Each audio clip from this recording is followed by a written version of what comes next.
Desde os tempos mais antigos, o ser humano usa máscaras, não apenas nos palcos do teatro, mas nas cenas da própria vida. Na Grécia Antiga, a persona era o rosto que o ator colocava para representar um papel. Curiosamente, a palavra vem do latim personare, que significa aquilo que soa através. Ou seja, a máscara não era apenas um disfarce, era um canal. A voz humana atravessava a máscara para dar vida a uma personagem. Mas com o passar dos séculos, algo aconteceu. A máscara deixou de ser um instrumento e passou a ser identidade. Hoje, muitos vivem aprisionados no personagem que criaram. O profissional perfeito, o amigo equilibrado, o filho exemplar, o parceiro compreensível. E pouco a pouco, a linha entre o eu real e o eu que o outro espera se torna quase invisível. Freud dizia: o eu não é senhor em sua própria casa. Essa frase tão curta e tão profunda inaugura a psicanálise moderna. Ela nos lembra que dentro de nós habita algo que escapa ao controle, que resiste à razão, que não se dobra à vontade consciente. O inconsciente, essa força silenciosa, insiste em se manifestar nas falhas, nos lapsos, nos sintomas, nos sonhos. E é justamente aí que nasce o drama da máscara, aquilo que mostramos ao mundo. A nossa personalidade é muitas vezes uma tentativa de organizar o caos, de proteger o que é mais frágil. O sujeito veste a máscara como um escudo para suportar o olhar do outro, para sobreviver à crítica, à rejeição, ao abandono. Mas o que acontece quando essa máscara se cola ao rosto? Quando já não conseguimos distingui-la de quem realmente somos? Quando o personagem domina o palco e o sujeito sufocado se cala nos bastidores. É nesse ponto que a psicanálise intervém, porque o trabalho analítico não é arrancar a máscara, mas escutar o que ela protege. Como dizia Winnicott, a falsidade do self é uma defesa necessária quando o ambiente falha. Mas ela não é o destino. Sob a máscara, existe algo autêntico que deseja respirar. A clínica é o espaço onde esse sujeito pode, pela primeira vez, deixar de representar e simplesmente existir. Não se trata de destruir o personagem, mas de permitir que ele se desfaça naturalmente, à medida que o eu verdadeiro encontra voz. A pergunta que nos acompanha então é: quem fala através da máscara? O sujeito do desejo ou o personagem criado para sobreviver? É entre esses dois, o ser e o parecer, que a psicanálise convida o indivíduo a se reencontrar, porque, às vezes, o maior ato de liberdade é ter a coragem de tirar o rosto que o mundo nos deu e olhar de volta para quem sempre esteve ali, silenciosamente, atrás da máscara.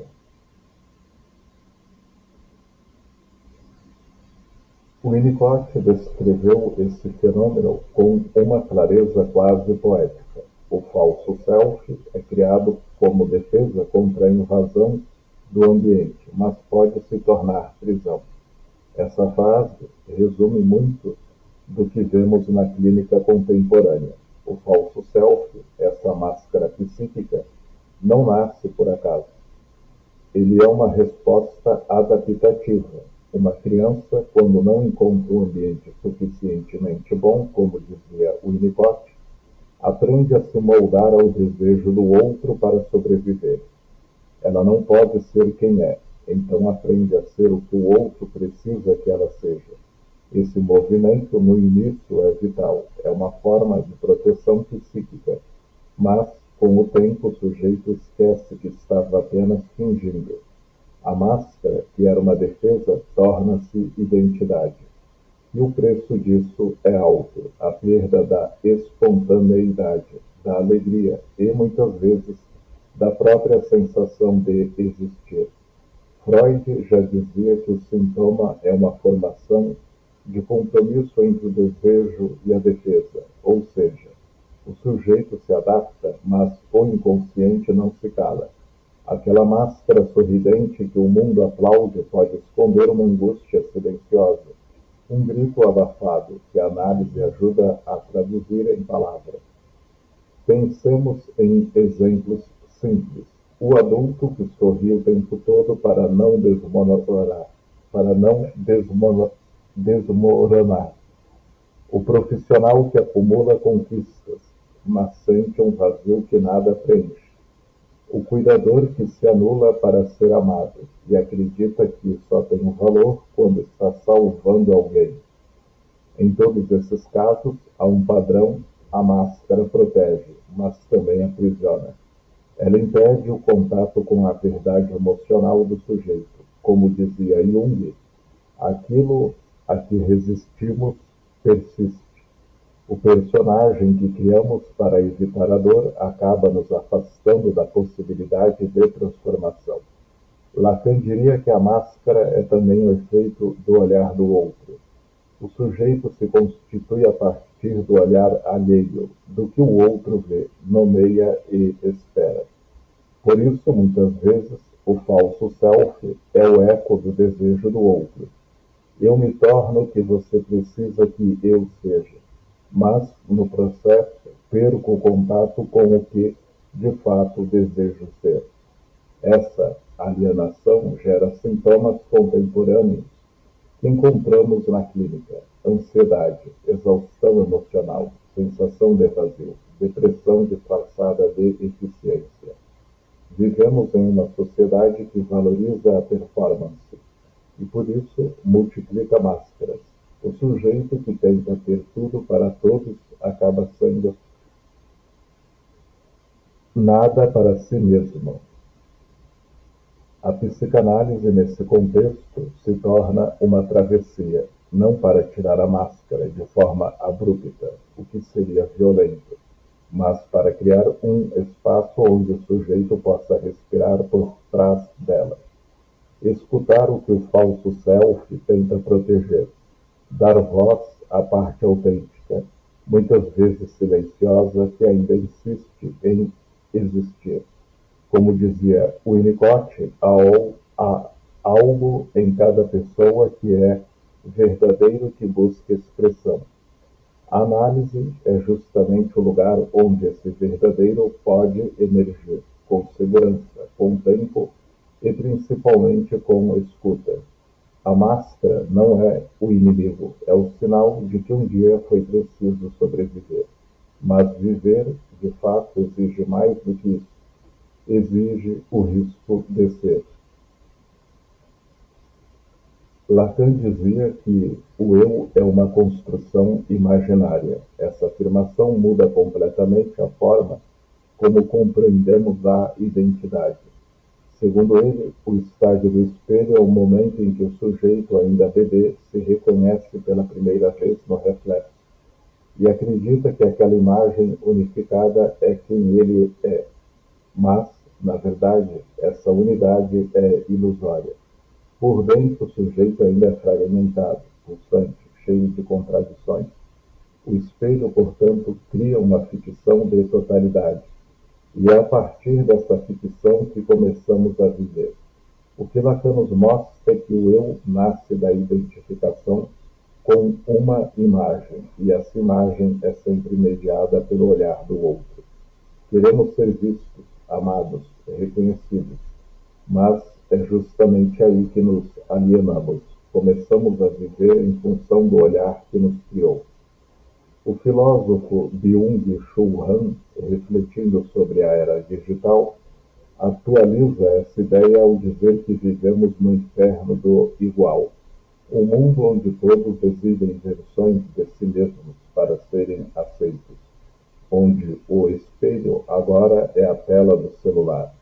A máscara tornou-se digital, polida, filtrada, calculada.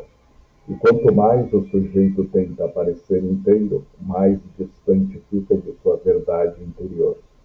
Vivemos o paradoxo da imagem. Quanto mais queremos mostrar quem somos, mais nos perdemos de quem realmente somos. Por isso, a psicanálise, tanto em Freud quanto em Lacan, nos convida a atravessar o espelho, a escutar o que há por trás da imagem, a deixar cair o disfarce da coerência e permitir que o sujeito verdadeiro, ainda que imperfeito, possa emergir. Como disse Lacan, a verdade tem estrutura de ficção.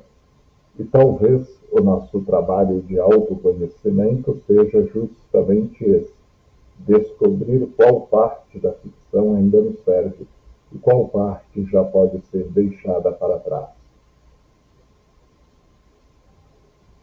Na clínica, as máscaras ganham nome, voz e sintoma. Elas se revelam nas histórias, nos gestos, no silêncio. E cada uma traz uma forma singular de lidar com a angústia de existir. Vemos o controlador, por exemplo, aquele que precisa ter tudo sob domínio. Ele teme o desamparo, teme perder o chão. Seu controle não é arrogância, é defesa. Por trás da rigidez há uma criança que um dia não pôde confiar no ambiente. Como disse Winnicott, onde há medo do colapso é porque o colapso já aconteceu e o sujeito tenta o tempo todo evitar que aconteça de novo. Há também o narcisista, que brilha aos olhos dos outros, mas se apaga por dentro. Constrói uma imagem de perfeição para esconder a ferida da rejeição. Seu amor próprio depende do reflexo que recebe. No fundo, ele não é vaidoso, ele é carente de espelho. Lacan dizia que o amor é dar o que não se tem a quem não é. E o narcisista vive preso nesse circuito, tenta ser inteiro no olhar do outro, mas nunca se encontra.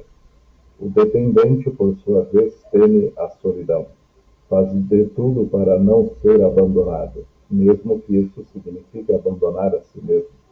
Ele repete inconscientemente a experiência primária de perda, tentando curá-la no lar.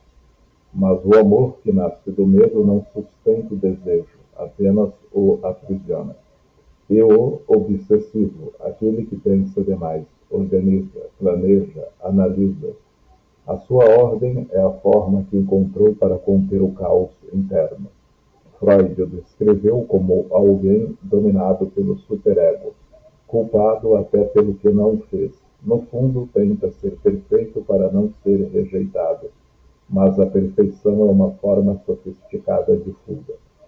Cada uma dessas personalidades é uma forma de defesa diante da falta, daquilo que o sujeito sente que lhe falta para ser inteiro. Mas a psicanálise não vem arrancar a máscara. Ela convida o sujeito a olhar através dela, a compreender o que ela tenta proteger. Porque às vezes a cura não está em destruir o personagem, mas em permitir que ele falhe, em escutar o medo que deu origem à máscara, e a partir dessa escuta começar a construir um modo mais verdadeiro de existir. O processo terapêutico é, antes de tudo, uma travessia de escuta. Não se trata de arrancar as máscaras, nem de julgar as defesas, porque toda defesa, antes de ser uma prisão, foi um abrigo. Ela nasceu de uma necessidade de sobreviver psíquica e emocionalmente. O trabalho clínico, portanto, é um desmascaramento delicado, um processo em que o sujeito aos poucos começa a se ver, não apenas como o personagem que criou, mas como ser que sente, deseja e teme por trás dele. Winnicott dizia: a cura começa quando o paciente é capaz de ser real na presença do outro. Ser real é um ato de coragem, é deixar que o verdadeiro self respire, mesmo que ainda vacilante, mesmo que frágil. É quando o analisando arrisca-se a sentir sem saber o que virá, a desejar sem pedir permissão, a existir sem representar. Nesse sentido, o papel do analista não é o de quem retira a máscara, mas o de quem oferece um espaço seguro para que o sujeito queira retirá-la. Um espaço ético, silencioso e simbólico, onde o eu possa se despir das identidades impostas e descobrir o que há por baixo delas. Freud chamava isso de tornar consciente o inconsciente, ou seja, iluminar as zonas de sombra que movem nossas escolhas. Lacan mais tarde reformularia: fazer o sujeito falar o que nele não se diz, porque o que cura, afinal, não é o conselho, é a palavra. É o momento em que algo, até então calado, encontra a linguagem. Na clínica, cada silêncio é um convite, cada palavra uma tentativa de retorno ao ser. E o analista é esse testemunho discreto, aquele que sustenta o espelho sem querer dirigir o reflexo. Ser escutado sem precisar performar é, em si, uma experiência reparadora. É a possibilidade de existir sem máscara e, talvez, pela primeira vez, ser verdadeiramente visto. Vivemos uma era em que o palco nunca se apaga. Tudo é exposição, produtividade, imagem. As redes sociais transformaram a vida em vitrine, e o sujeito passou a medir seu valor por métricas de engajamento, curtidas, seguidores, resultados. A antiga repressão deu lugar a algo mais sutil, porém mais cruel. Não é mais o outro que nos impõe limites. Somos nós mesmos que nos cobramos sem cessar. Como diz Byung-Chul Han, filósofo contemporâneo profundamente influenciado pela psicanálise, a sociedade do desempenho produz sujeitos cansados, deprimidos, esgotados de tanto ter que ser. Hoje, a máscara não é mais feita de censura, é feita de exigência. O ideal moderno é o de estar sempre bem, sempre ativo, sempre produtivo. Mas, por trás da performance, da felicidade, cresce um mal-estar silencioso, ansiedade, borno, insônia, sensação de vazio. O sujeito contemporâneo já não sabe mais quem é fora daquilo que produz. E esse é o ponto onde a psicanálise se torna essencial, porque o espaço analítico é, por excelência, o lugar onde o sujeito pode parar de performar, parar de agradar, parar de tentar ser aquilo que esperam dele. Na clínica, o silêncio é um ato político. É o momento em que o ser humano pode se ouvir novamente, longe do ruído social, longe da necessidade de provar seu valor. Ali o sujeito cansado do precisar ser encontra a possibilidade de simplesmente existir. A psicoterapia, nesse contexto, torna-se um ato de resistência, uma pausa simbólica contra a lógica da produtividade total. É o espaço onde o humano reaprende a respirar dentro de si mesmo.